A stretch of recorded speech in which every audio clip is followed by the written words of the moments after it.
Hello friend, চলে এসেছি নতুন একটি ভিডিও নিয়ে। মা আজকে রানাঘাটে গেল কয়েকদিনের জন্য। মা ট্রেন ছিল রাত 9:15-র দিকে।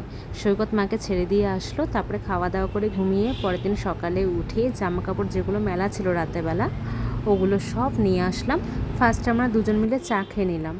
চা বসিয়ে দিয়েছি এখানে, চা বসিয়ে তারপর রান্নাটা বসাবো। তোমরা তো জানো যে আমার বাবার শরীর খুব খারাপ। মা যখন রানাঘাটে গিয়েছে তখনই মা বলে গেছে আমার বাবা মাকে এসে থাকতে, যতদিন না মা আসছে বাড়িতে। কালকে মা বাবা বাড়িতে আসছে, বলেছি তো যে যতদিন না মা আসছে ততদিন তোমরা থাকবা, কিন্তু বাবা কিছুতেই মানছে না। বাবা বলছে 2 দিন থেকে চলে যাবে, দেখা যাক কতদিনে রাখতে পারি বাবা মাকে এখানে। এদিকে আমি টিভি দেখতে দেখতে চাটা খেয়ে তারপরে আমি রান্নাটা বসাবো।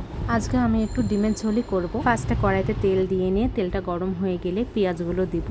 পেঁয়াজের বেরেস্তা বানাবো আমি। বেরেস্তা বানানো হয়ে গেলে তারপর আলুগুলো ভেজে নেব। আলুগুলো ভেজে নিয়ে তারপর ডিমগুলো ভেজে নেব। তারপর ডিম ভাজা হয়ে গেলে সমস্ত গোটা গরম মশলাগুলো দিব। এখানে দিলাম জিরে, দারচিনি, তেজপাতা, শুকনো লঙ্কা, এলাচ, লবঙ্গ, সমস্ত কিছু দিয়ে ভালো করে গরম হয়ে গেলে তারপর পেঁয়াজগুলো দিব। পেঁয়াজগুলো একটু ভেজে নিয়ে একটা পেস্ট রেডি করেছে, ওই পেস্টটা দিতে হবে। পেস্টের মধ্যে আমি দিয়েছি রসুন, আদা, শুকনো লঙ্কা, জিরা, ধনে গুঁড়া, একটু লঙ্কা গুঁড়া, হলুদ দিয়ে পেস্ট করে নিয়েছি, আর সঙ্গে লঙ্কা দিয়ে ভালো করে পেস্ট করে নিয়েছি। ওটা দিলাম, দিয়ে নিয়ে ভালো করে কষিয়ে নিয়ে তারপর যখন এরকম কষানো কষানো যখন হয়ে যাচ্ছে তখন এখানে ডিম আর আলুটা দিয়ে দিতে হবে। যে ডিম আর আলুটা ভেজে রেখেছিলাম ওই ডিম আর আলুটা দিয়ে একটু যখন মাখা মাখা হয়ে যাবে তখন গরম জলটা দিয়ে দিতে হবে। গরম জলটা দিয়ে ভালো করে ফুটে আসলে গরম মশলা আর একটু বেরেস্তা দিয়ে নামিয়ে দিলে রেডি আমার ডিমের তরকারি। তোমাদের ভিডিওটা দেখতে কেমন লাগলো অবশ্যই কিন্তু কমেন্টে জানিও, আর যদি ভালো লাগে অবশ্যই লাইক, কমেন্ট অ্যান্ড শেয়ার করে দিও। চলো টাটা, বাই।